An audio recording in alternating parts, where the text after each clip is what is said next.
Hey there, and welcome back to the Complicated Kids podcast. I'm your host, Gabriele Nicolet. I am a toddler whisperer, a speech therapist, and a parent coach. And today I have Joe Dillon. Joe, welcome. Hello, thanks for having me. Thank you so much for being here. Yeah, Joe is a divorce mediator. And so we're going to be talking about divorce today. But before we do that, Joe, tell us something about yourself and how you got into this line of work. sure. Well, I guess my parents litigated their divorce when I was a kid, so I'm an only child. So, therapists would have a field day with me, right?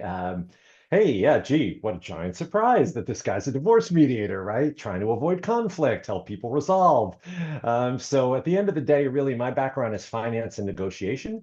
And so I have an MBA in finance, and it just seemed like a natural fit for me, right? When we think about divorce, three of the four issues are clearly financial in nature, and even parenting plans, they have a hand in determining things like child support and property division. So I always say three and a half of the four issues. And so I really try to use my background in negotiation and finance to help people avoid, litigated divorces, courtroom battles, help them resolve the issues of the divorce, privately, confidentially, and, basically directly, face to face. So that's Okay. that's pretty much it. Yeah. I love this. Okay. So you're Yep. the person who sits in the middle of the two parties and kind of Yep. translates between one and the other Yeah.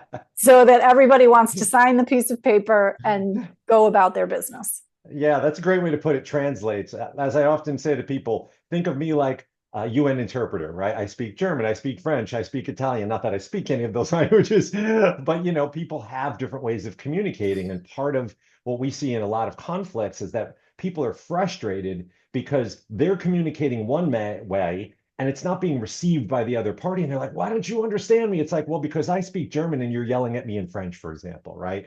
So that's a lot of what I do is trying to help parties understand the other because a lot of times they're in agreement, they just don't realize it. So, Have you ever had couples, I'm putting the cart way before the horse here, who go to mediation and decide they don't want to get divorced?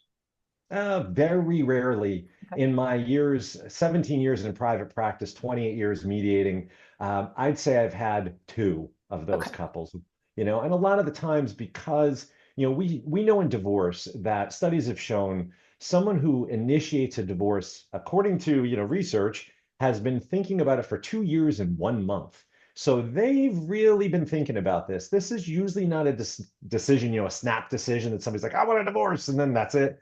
So they've been thinking about it for a while, probably been in counseling, therapy. And so when you get to the point where you call a mediator or a lawyer, chances are good that you've been thinking about it for a while. A lot of people, there's a misconception. A lot of people think, well, we haven't tried. And it's like, well, we've been to four marriage counselors and I've asked you to do X, Y, and Z for the past 5 years. I'm done, And so we get mostly that. Okay. And so one or both of the parties will call you, and what happens? Yeah, so usually one person reaches out, but because mediation needs to be a mutual decision, right? Because I advocate for both parties, they need to both be willing to mediate. So one person will reach out. Usually they'll speak to my partner, who's also my wife, Cheryl. She's our divorce coach. So she helps with the kind of emotional piece of the puzzle.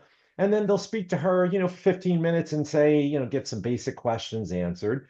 And then Cheryl and this person will determine, hey, is mediation a good fit for us? And if it is, then they schedule a 1 hour meeting with me. So for me, I'm always meeting with people one on two, right? I never meet one on one. I'm a neutral. I work for both people, whereas Cheryl always works one on one. So that's what'll happen. They'll meet with me. The three of us decide if mediation is a good fit. If so, they become a client, and then we go through our mediation process.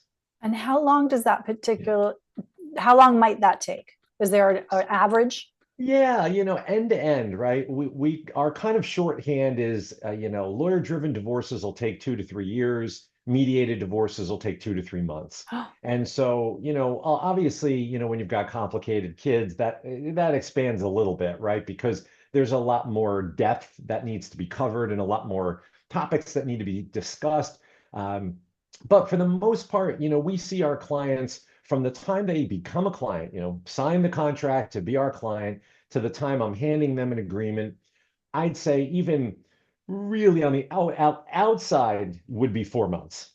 Okay. So then, once they finish mediation, then of course, you're at the mercy of the courts, the system where you live, because Some states, there's no waiting period and you can get a court date pretty immediately. And then some states, for example, like where I'm at, California, one of the states we practice in, there's a 6 month waiting period. And sometimes it can take them 9 months to send you the divorce decree. So it all depends. Whereas New Jersey, where we also practice, you could be divorced, you're divorced that day when you go into the courtroom. So it really, that piece of the puzzle is a little out of our control.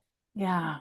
You teed it up for me so nicely by mentioning the complicated kids, which is, as you know, what we talk about on this podcast. Absolutely. Yep. So, how is this equation, the divorce question, the procedures, what is different when I imagine there are some things that are different when people have children generally?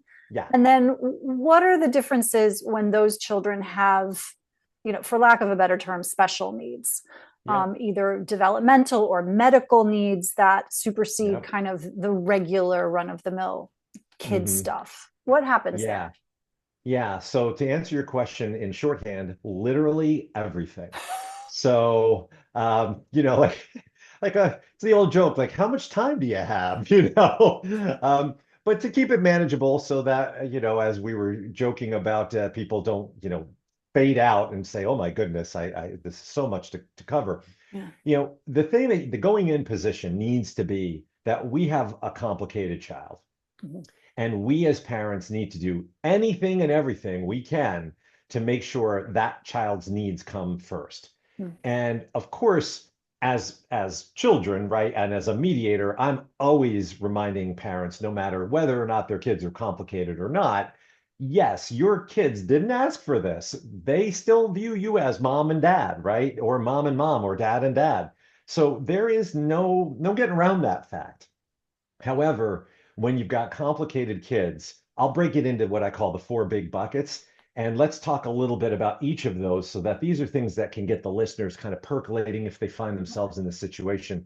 And also as a gentle reminder to their soon-to-be ex-spouse that it's also going to require some flexibility on their part. All right. So we'll kind of dig into it. The first thing is the parenting plan, right? Now, as kids get older, we might be more inclined to say, yeah, a kid can stay home after high school and they'll be by themselves. And, somebody comes home from work at 6 o'clock and that's fine, right? With a complicated kid, that's not necessarily the case, right? So not only do these kinds of kids need constant supervision, but their parenting time might not be you're coming home and watching TV or on your iPad or going to soccer practice. It might be speech therapy, physical therapy, right? Emotional therapy, all kinds of other types of appointments. So it's not necessarily parenting time in the sense of like, yeah, we're going to go to football practice and I'm going to stand on the sidelines, pick you up, and we'll go to, the fast food joint down the street for dinner. Mm-hmm. It's a lot more complex. So parents need to be aware that when they think about parenting time, they need to understand that that's not just, oh yeah, I'll have the kids sleep over my house and, then they'll get off the bus and I'll be home at 6, right? So they need to make sure that there's always coverage and care. The other thing that really happens when it comes to parenting is emancipation, right? So, we all like to think of ourselves as adults, like I do at least. I don't feel like it, but sometimes, darn it, somehow I grew up, right? Got older. But, most kids, we think of it, graduate high school, go off to college, sure, no problem. Then you live on your own, right?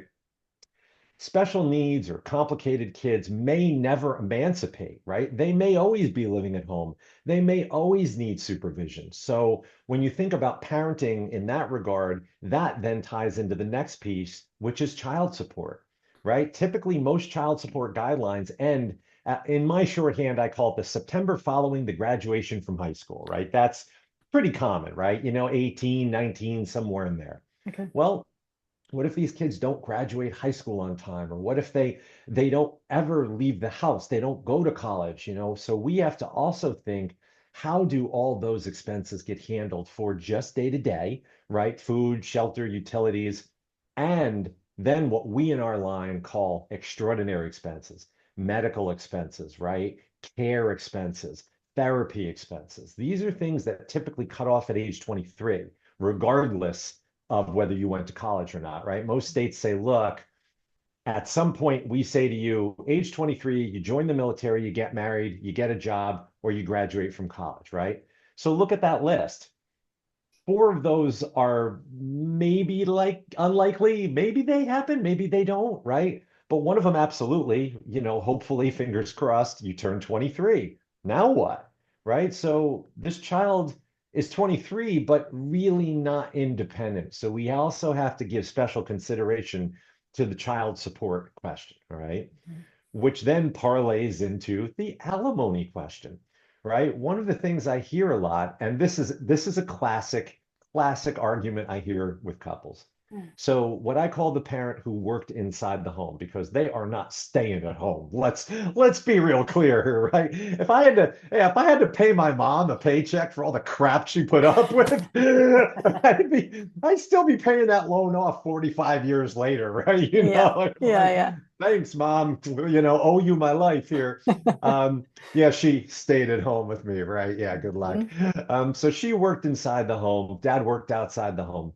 Now, when we have alimony, typically what we see is alimony typically doesn't last longer than the duration of the marriage. So let's say you've got a special child and, a complicated kid and they're 7 years old and you've been married 10 years and you're getting a divorce. Do the math on that, right? Real quick, you're going, this kid's 17. I'm not going to be able to get a job. I'm not going to be able to be financially independent. So special considerations need to be made, right? This person, even if they have an adult child, may never be able to get a job, right? They may always be a full-time caregiver. Mhm. So again, that has to be taken into account, Mhm. which then translates into property division. One thing we know about complicated kids, and heck, I'm guilty of this as well. I love my routine, right? I set up my coffee cup on the same spot and the night before, right by the thing, and put the spoon. And at 6:30 I do this, at 7:30 I do this, right? Yeah. But now you have a complicated kid, and now you're going to sell your house. No bueno, right? We need to make sure that we have a stable environment for these kids Mhm. because change is bad, right? A lot of times, even for us as adults, right? Change is awkward. It's uncomfortable. We don't really want change. And now you're going to go from, wait, mom and dad are living together and we're in this house to wait, mom and dad aren't living together and I'm living somewhere else.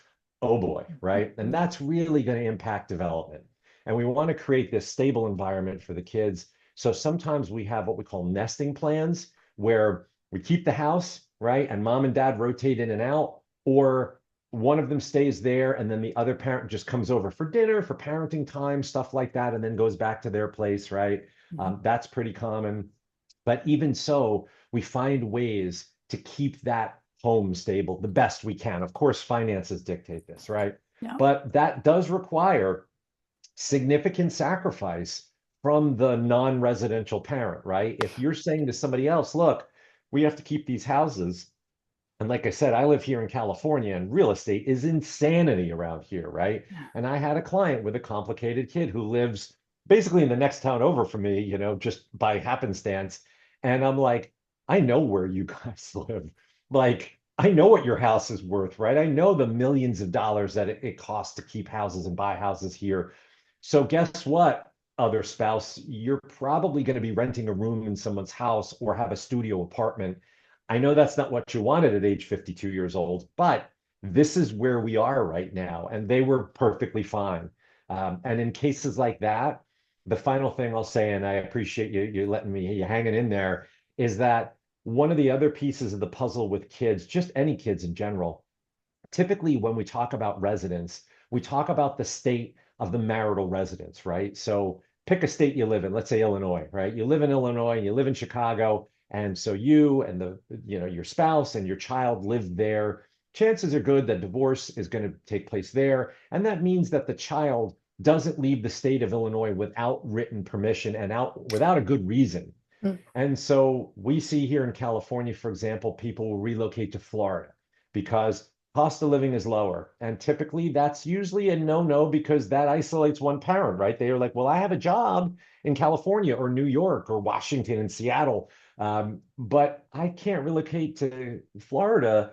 But of course, for the special, kids and for their needs, they say, okay, we'll have a different kind of parenting plan. You relocate to Florida. It's less expensive. And then I'll come out on summers and holidays and and parents usually make accommodations. So I know it's a long answer to the question, and I have to say we're probably just scratching the surface on that, right? It was But a it's very clear surface great. skim. It was a Thank really you. great, It's so hard. kind of 10,000 feet view Good. of what you're Yeah. looking at. I'm going Yeah. to encourage the listeners at this point to take a deep breath in, Pause. because this is not happening to me, and I'm in no danger of becoming divorced at the moment, and it's a lot. And Yeah. so if you've been listening and your heart rate's jacked up and you're Yeah. like, oh my God, oh my God, oh my God, just take a beat. You don't have Hmm. to do anything today. No. We're Yep. just listening to information. It's all Exactly. okay. Yeah, and you're not alone. That's the important thing. I know a lot of parents of complicated kids feel so isolated, Yeah. alone, but community is so important as people in general, but also working with a professional like me, for example, Right. where it's like when I get folks like this in my office, I'm like, listen, deep breath. Yeah. Been doing this a long time. Yeah. This is what I went to school for, right? I know you guys, it's a black box, right? You don't know what this is all about. That's why I'm here, right? So we'll take it one step at a time. What's that?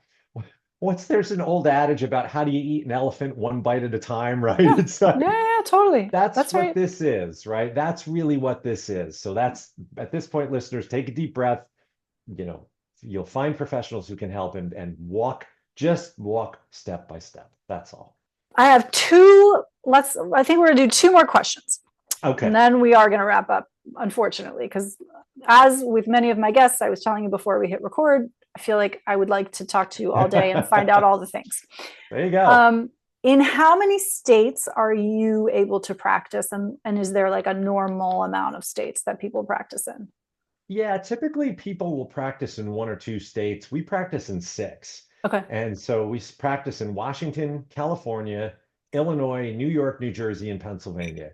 And really, we pick those states because they tend to be the most mediation friendly. Now, there are other states that support mediation, but as you would imagine, as a practitioner, we want to make sure we understand how things work in a particular state before we go in, right? Every state has its own guidelines and requirements and their own forms and the way you need to draft agreements. And so we want to make sure that we're well versed, we study, we take the courses, we belong to the professional societies and really, dig into that. But I'd say, really one thing you want to understand when you speak to someone is not only are they familiar with complicated kids, but are they familiar with the way things work in the state in which they practice, right? Because perfect example is the federal government in 1984. Prior to that, child support was the Wild West. It was up to the judge, right? So the judge would just randomly pick a number.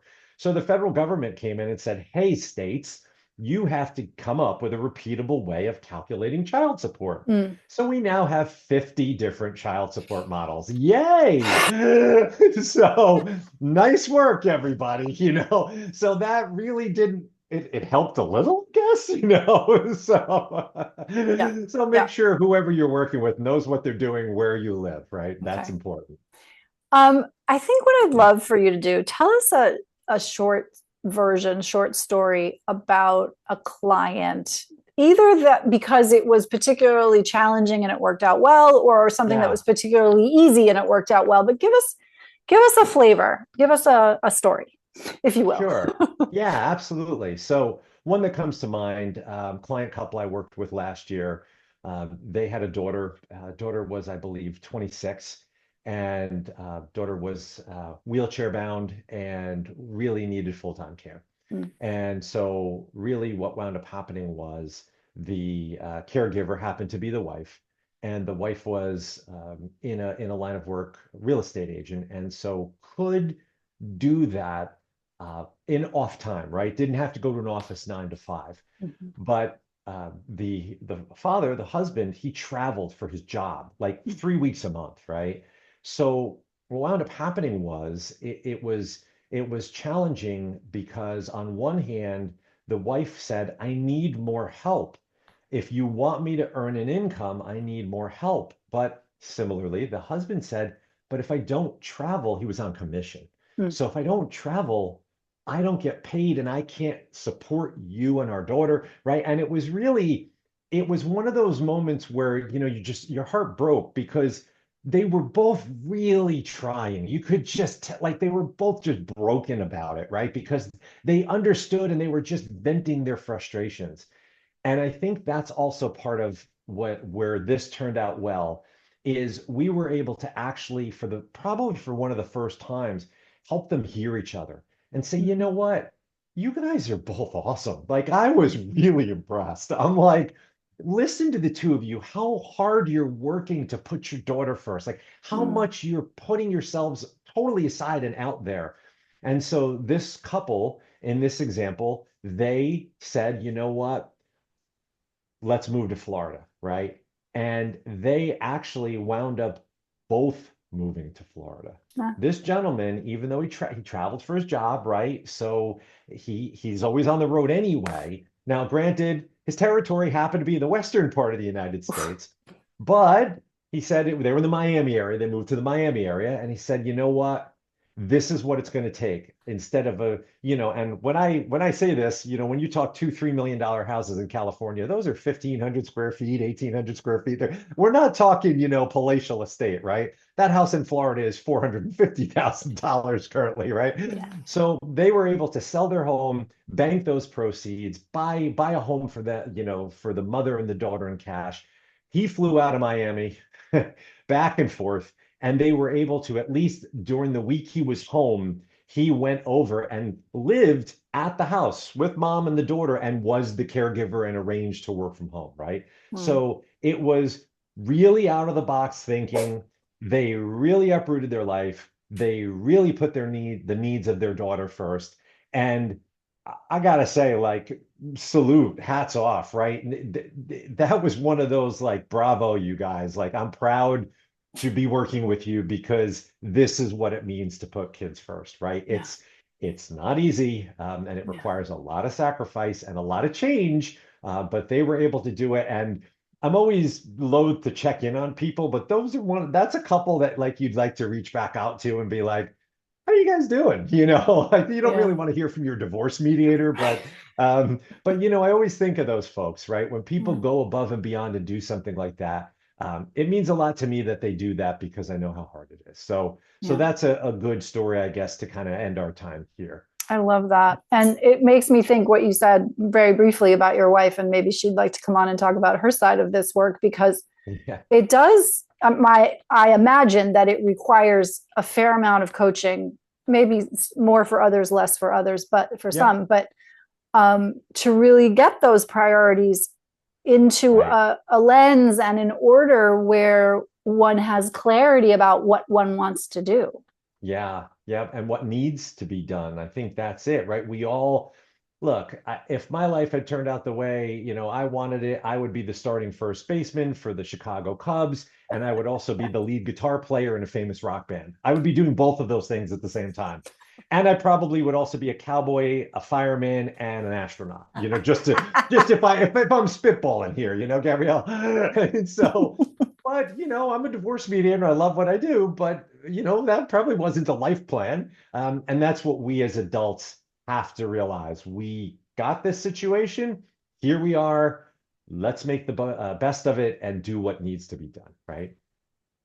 It strikes me that you create an incredible sense of safety and for your clients, and that it comes through loud and clear just in our conversation here. So thank you. I will thank you on behalf of people who are going through that difficult experience for your work. And I will also thank you for coming and talking about it, because it's not something that people want to talk about necessarily. I know. Because it's hard. So it really is. Yeah. And the more you know up front, the better off you'll be and the better your expectations will be, right? So if we go into something having an inkling about what it's going to be like, it removes that fear and anxiety, and we can focus more on the decisions that need to be made rather than freaking out about what's around the next corner, right? Yeah. And that's what we try to do and thank you. I really appreciate you saying that. We try our very best to put people at ease and make them feel as comfortable as they can given the nature of the situation. Yeah. Joe Dillon, if people want to learn more about you and your practice, what do they do?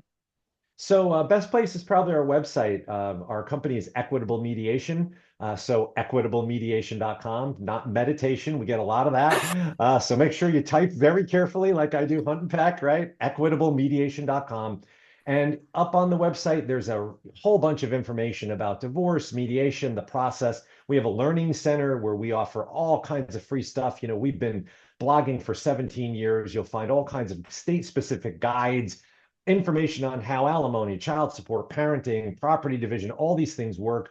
As we like to say, an educated client is a good client for us. This way they have a realistic idea of what the road ahead looks like and what their expectations are. And there's free courses you can take, and really just take advantage of the resources. That's what we'd say. And if you're ready and you live in a state we practice in, like we talked about, you can schedule a free call. There's a little button that says talk to us, right? We mean it. Click the button. You'll get to talk to Cheryl, ask your questions so that you can feel a little more comfortable about what might be lying ahead for you. Amazing. Thank you so much for being here. Yeah, thank you for having me. It's been my pleasure.